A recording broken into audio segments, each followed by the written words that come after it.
Good morning, all. Thank you, Margaret, for leading us in the service this morning. When you sent me the song list, I was very impressed. These have been some great picks this morning for this passage. And thank you for the prayer as well, Fiona. Once again, I have been granted the privilege of opening God's Word with you all. When John asked me to speak, I very foolishly asked him if there was a particular verse or topic he'd like me to speak about. I say foolishly because my typical style so far has been to pick a really long section of the Old Testament and just go to town on it. And now John has given me 2 verses from the New Testament. So, thank you for the reading. I'll read again in my version, the NIV. Again, this is from Philippians chapter 2, verses 12 and 13.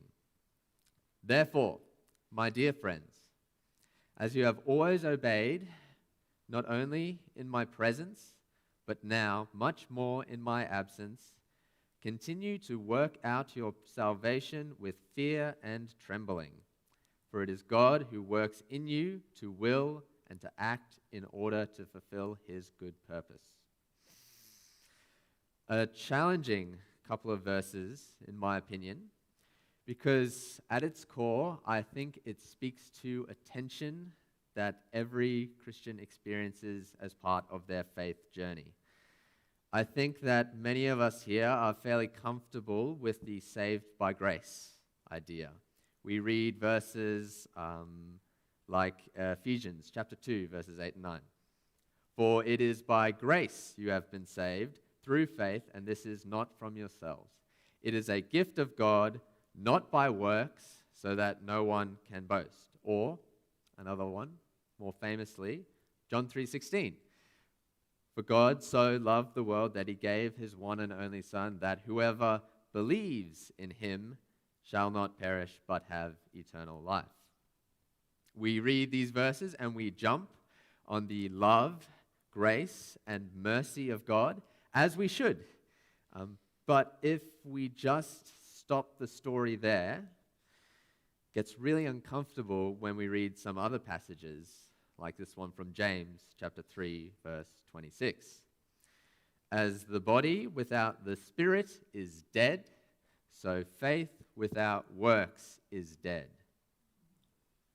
Or from our passage this morning, work out your salvation with fear and trembling. Fear and trembling. What? I have to work out my salvation? But I thought I was already saved. I believed in Jesus.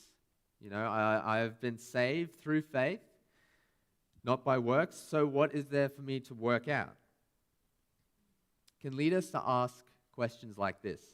I've been saved, but. I've been saved, but I still struggle with sin. I've been saved, but I don't feel any different. I've been saved, but have I really been saved?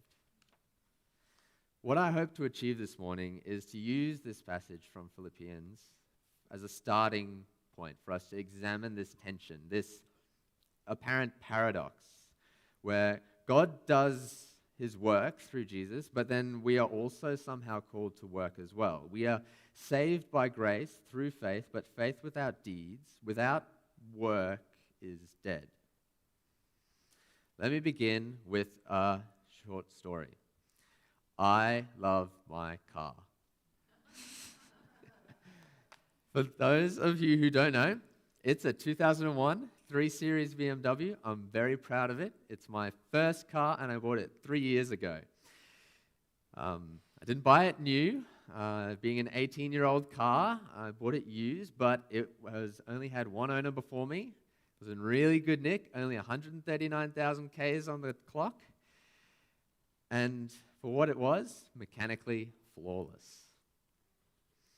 Since that time, though, I've come to find that cars of that age do not age particularly well without regular TLC. I noticed towards the end of 2021 that my car began to develop, let's call them mechanical quirks.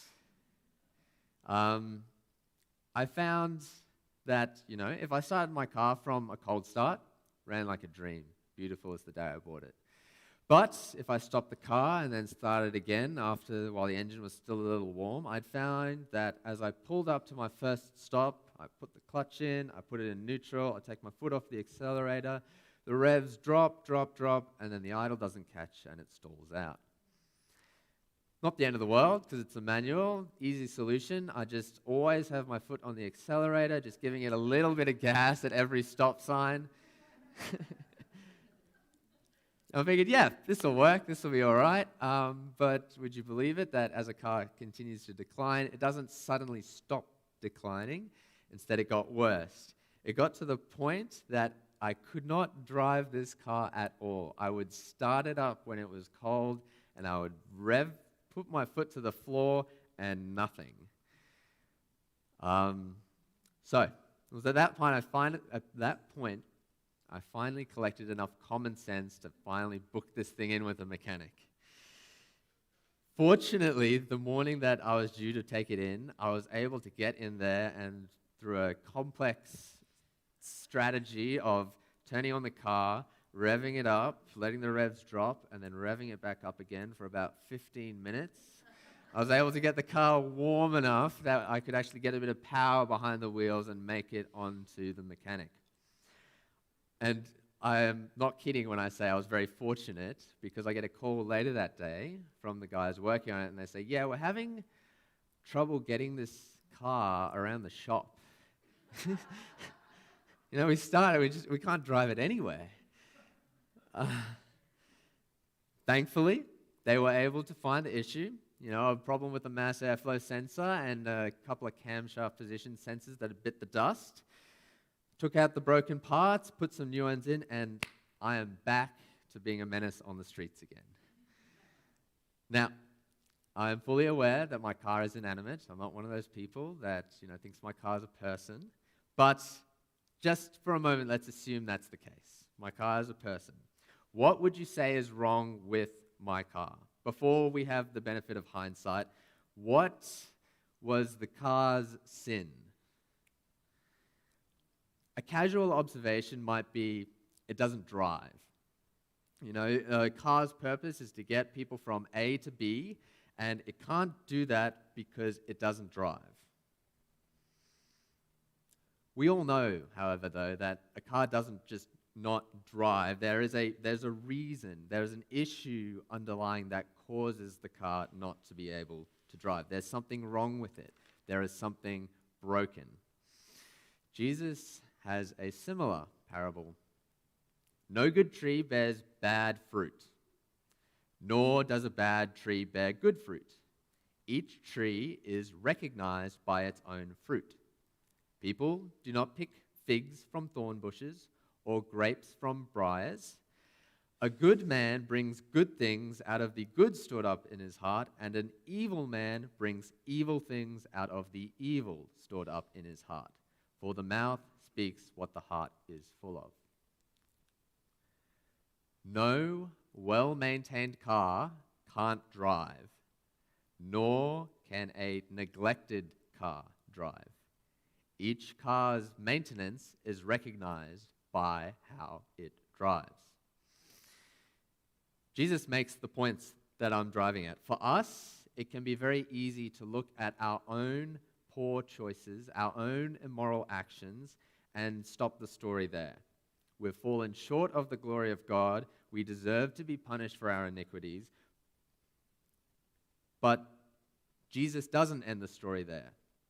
No, he identifies that bad fruit comes from somewhere. It doesn't show up out of nowhere. Our sin also doesn't materialize from thin air. My car didn't stop driving with no cause. If we fail to grasp that there is a cause, a source of bad, then we will miss the full picture of our salvation and end up confused when we read, "Work out your salvation with fear and trembling." Let me put it this way. In my story, if my car doesn't move, if we can't get it to the mechanic, it's doomed. It's either destined to the scrapyard if it doesn't end up rotting on my front lawn. In this situation, there is no hope. Unless, of course, a tow truck pulls up. It parks in front, it winches my car up onto the back, and boom, my car is able to move once again. It was dead, parked on the street, but now on the back of this tow truck, it is alive again. The tow truck is my car's salvation. Jesus' sacrifice works, forgive me, in a similar way. Like my car, humanity is stuck. It's unable to move. It's destined to gather rust until someone intervenes. I think we're pretty comfortable with this idea. We haven't done anything to merit or deserve salvation, but God, in His love, in His mercy, in His grace, offers His Son to do what we cannot. Jesus winches us onto His back, and by the grace of God, we are saved from the decline that awaits us. But if we make salvation out to only be that, then we end up with a strange picture. My car permanently riding around on the back of a tow truck.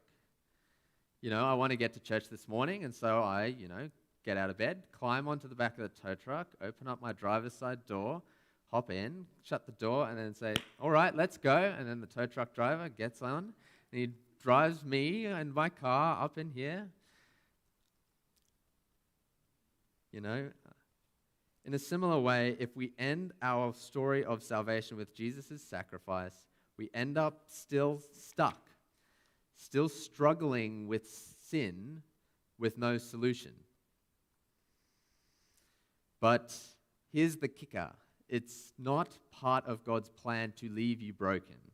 It's not part of God's plan to offer salvation and forgiveness with Jesus without healing, without fixing the part that is broken. Hear what God says in Ezekiel 36, verses 26 and 27. "I will give you a new heart and put a new spirit in you. I will remove from you your heart of stone and give you a heart of flesh. And I will put my spirit in you and move you to follow my decrees and be careful to keep my laws." Those words came from a time long before Jesus appeared on the scene, but point to a plan that starts with Jesus' sacrifice, but then continues with heart surgery. Just as my car that can't drive needs a part replaced to enable it to drive again, so too do we need the broken element in us, our heart, replaced. Our heart of stone, which leads us to disobey God, not love our neighbor, and commit all kinds of grievances against our fellow humans, needs to be replaced with something soft that will enable us to fulfill our potential as humans, loving God and loving each other. To not have this happen would be to have us sitting on the back of a tow truck for all eternity. Now, forgive me, this is kind of where my metaphor starts to break down a bit, because unlike my car that is, instantly fixed up by just pulling out that old part and putting it back in, the part of our repair takes time. It takes work. Now, I want to be very careful here. I really don't want anyone to misunderstand. Yes, faith without deeds is dead, because alive faith, saving faith, points to a heart that is being repaired. But once again, we can't mistake the smoke for the fire. We must not overstate our role in our heart repair. If we do that, then we will come to disturbing conclusions that make Jesus to be insufficient, which He's not. We would make it out to be that Jesus puts us at the starting line of a race, but then it's up to us to run the whole race and finish it in our own steam. That is a dangerous and a tragic attitude. It's very similar to the attitude that the religious leaders of Jesus' time had, that they believed themselves to be upstanding individuals, because they strictly adhered to the law that God had given them. They had taken God out of the equation of their salvation. No, in John 15, Jesus makes it clear how our works, how our fruit is to be cultivated. I am the true vine, and my Father is the gardener. He cuts off every branch that bears me no fruit, while every branch that does bear fruit, he prunes, so that it will be even more fruitful. You are already clean because of the word I have spoken to you. Remain in me, as I also remain in you. No branch can bear fruit by itself. It must remain in the vine. Neither can you bear fruit unless you remain in me. Just as we can't sit around on the back of a tow truck for the rest of our lives, we also can't receive Jesus and throw him aside for us to go out and be good people.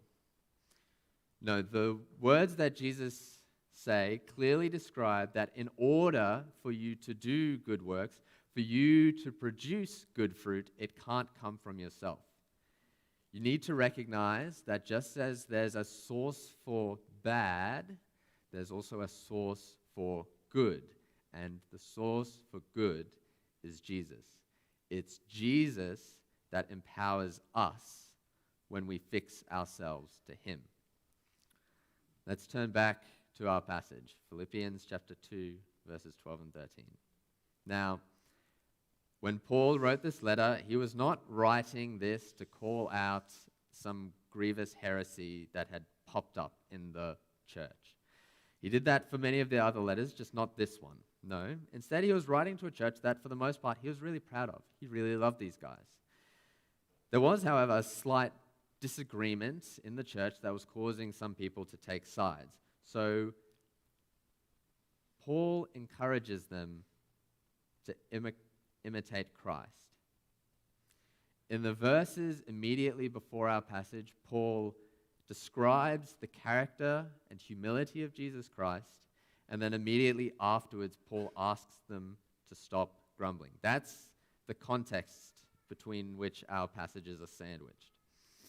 As such, when we read, "Work out your salvation with fear and trembling," we should sit up and take notice, not because we need to earn our salvation somehow, but because what Paul is saying affects the repair of our hearts. If I were to rephrase this, I would probably say something like, consider that you are broken and in need of repair and respond appropriately. Paul makes it clear, though, that the work needs to be done and cannot come from ourselves. Instead, it is God who works in us to will and act in order to fulfill his good purpose. We cannot bear fruit unless we remain in the vine, unless we remain in Jesus. So, looking at the tension in this passage, if we understand our salvation to be an ongoing process that starts with Jesus and continues with him into the future, then we can find confidence in these words. For although we must work out our salvation, it is by the power of God we are able to do it. So, rephrasing our question. By God's grace, I have been saved, but I'm still being saved by God's grace. Thank you.